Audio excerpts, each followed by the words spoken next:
ಎಲ್ಲರಿಗೂ ನಮಸ್ಕಾರ. ನೀವು ನೋಡ್ತಾ ಇದ್ದೀರಾ ವೈಶು ಕುಕಿಂಗ್ ಚಾನಲ್ ಕನ್ನಡ.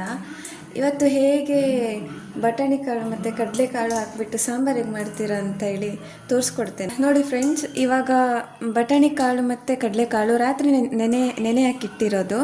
ಈಗ ಸ್ವಲ್ಪ 2 ಸಲ ವಾಶ್ ಮಾಡಿ ಒಂದು ಸೈಡಲ್ಲಿ ಇಟ್ಟಿದ್ದೇನೆ. ಈಗ ಕಡಲೆಕಾಳು ಮತ್ತು ಬಟಾಣಿ ಕಾಳು ಸಾಂಬಾರು ಮಾಡಬೇಕಂದ್ರೆ ಸ್ವಲ್ಪ ಮಸಾಲೆ ರುಬ್ಕೋಬೇಕಾಗ್ತದೆ. ಅದಕ್ಕೆ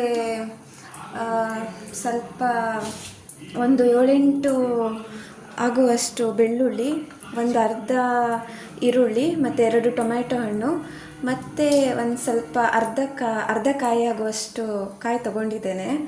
ಮತ್ತು ಇವನ್ನೆಲ್ಲ ಫಸ್ಟು ಒಂದು ಮಿಕ್ಸಿಗೆ ಹಾಕಿ ರುಬ್ಕೊಳ್ಳೋಣ. ಇವಾಗ ಒಂದು ಜಾರ್ ತೊಗೊಂಡು ಇವೆಲ್ಲ ಹಾಕ್ಕೊತಿದ್ದೇನೆ. ಬೆಳ್ಳುಳ್ಳಿ, ಒಂದು ಈರುಳ್ಳಿ, 2 ಟೊಮೆಟೊ, ಹಾಗೆ ಸ್ವಲ್ಪ ಅರ್ಧ ಕಾಯಿ ತೊಗೊಂಡಿದ್ದೇನೆ. ಇವಾಗ ರುಬ್ಕೊಂಡು ತರ್ತೇನೆ.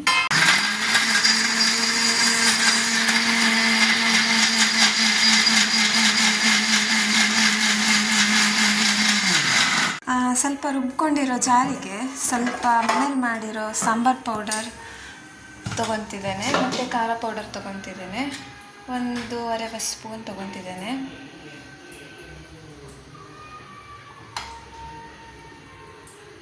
ಇನ್ನು ಖಾರ ಪುಡಿ 1.5 ಸ್ಪೂನ್ ತೊಗೊತಿದ್ದೇನೆ. ನಿಮಗೆ ಖಾರ ಜಾಸ್ತಿ ಬೇಕಂದರೆ 2 ಸ್ಪೂನ್ ಹಾಕ್ಕೋಬೋದು.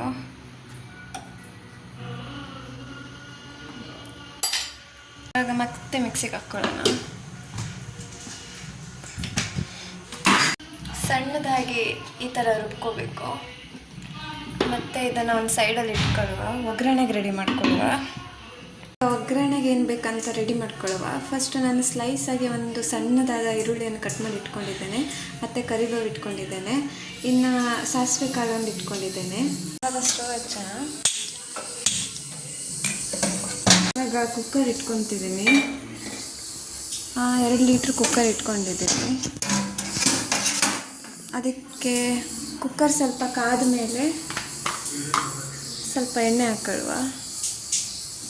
ಒಗ್ಗರಣೆಗೆ ಆಗುವಷ್ಟು ಎಣ್ಣೆ ಹಾಕ್ಕೋಬೇಕಾಯ್ತಾ. ಸ್ವಲ್ಪ ಎಣ್ಣೆ ಕಾದಿದೆಯಾ ನೋಡಬೇಕು.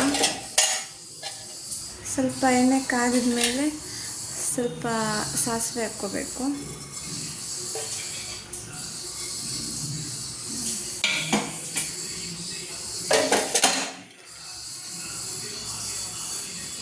ಸಾಸಿವೆ ಆದಮೇಲೆ ಸ್ವಲ್ಪ ಸಾಸಿವೆ ಚಟಪಟ ಅಂದಮೇಲೆ ಕರಿಬೇವು ಹಾಕೊಳ್ಳೋಣ. ಕರಿಬೇವು ಹಾಕಾದ್ಮೇಲೆ ಸ್ವಲ್ಪ ಸ್ಲೈಸ್ ಆಗಿದೆ ಈರುಳ್ಳಿ ಹಾಕೊಳ್ಳೋಣ. ಸ್ವಲ್ಪ ಫ್ರೈ ಮಾಡ್ಕೊಳ್ಳೋಣ.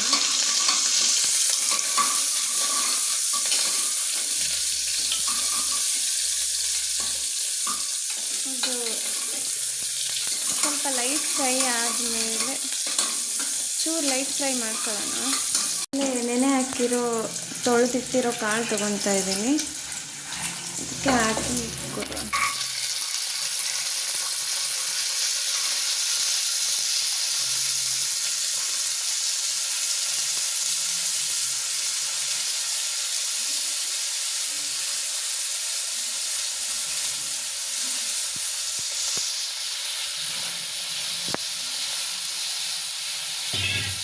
ಮತ್ತು ಇದನ್ನು ಸ್ವಲ್ಪ ಫ್ರೈ ಮಾಡ್ಕೊಳ್ಳೋಣ ಕಾಳು ಜೊತೆ.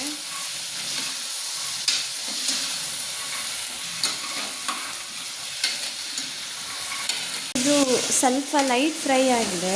ಮತ್ತು ಅದನ್ನು ರುಬ್ಬಿಟ್ಕೊಂಡಿದ್ವಲ್ಲ ಆವಾಗಲೇ, ಅದನ್ನು ಮಸಾಲೆನ ಹಾಕ್ಕೊಳ್ಳುವ.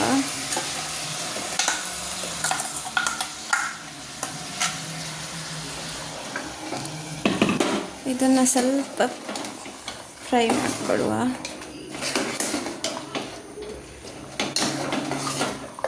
ಇದು 2 ಟೈಪಲ್ಲೂ ಮಾಡ್ಕೋಬೋದು. ಚಪಾತಿ ಜೊತೆ ಪಲ್ಯವಾಗಿ ಮಾಡ್ಕೋಬೋದು. ಈಗ ನೀರು ಹಾಕದೇಗಿದ್ರೆ ಪಲ್ಯ ಆಗ್ತದೆ. ನಾವೀಗ ಸಾಂಬಾರು ಮಾಡ್ತಾಯಿದ್ದೀವಿ, ಸೊ ಸ್ವಲ್ಪ ನೀರು ಹಾಕ್ಕೊಳ್ಳುವ ಆಯಿತಾ. ಆಗಲೇ ಮಿಕ್ಸಿ ಜಾರಿಂದ ಹಾಕಿದ್ವಲ್ಲ, ಅದಕ್ಕೆ ಸ್ವಲ್ಪ ನೀರು ಹಾಕಿ ಮತ್ತೆ ಪುನಃ ಅದಕ್ಕೆ ಹಾಕುವ. ಮಸಾಲೆ ಎಲ್ಲ ಹಾಗೆ ಇರ್ತದಲ್ಲ. ನಿಮಗೆ ಎಷ್ಟು ದಪ್ಪ ಬೇಕೋ ಅಷ್ಟು ದಪ್ಪಕ್ಕೆ ಸ್ವಲ್ಪ, ಎಷ್ಟು ಬೇಕೋ ಅಷ್ಟು ನೀರು ಹಾಕಿ.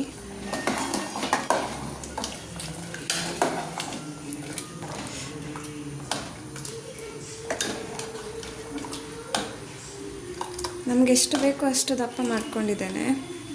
ಇವೆಲ್ಲ ಆದಮೇಲೆ ಸ್ವಲ್ಪ ರುಚಿಗೆ ತಕ್ಕಷ್ಟು ಸ್ವಲ್ಪ ಉಪ್ಪು ಹಾಕಲ್ವಾ.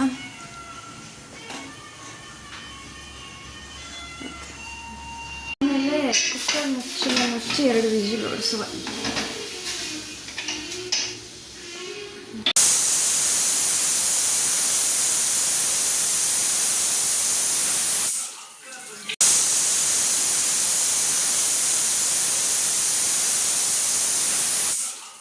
ಇವಾಗ ವಿಷಲ್ ಹೊಡೆದಾಗಿದೆ, ತಗೊಳ್ಳುವ ಆಯಿತಾ.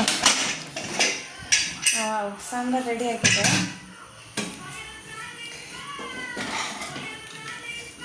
ಈ ಥರ ಆಗಿದೆ.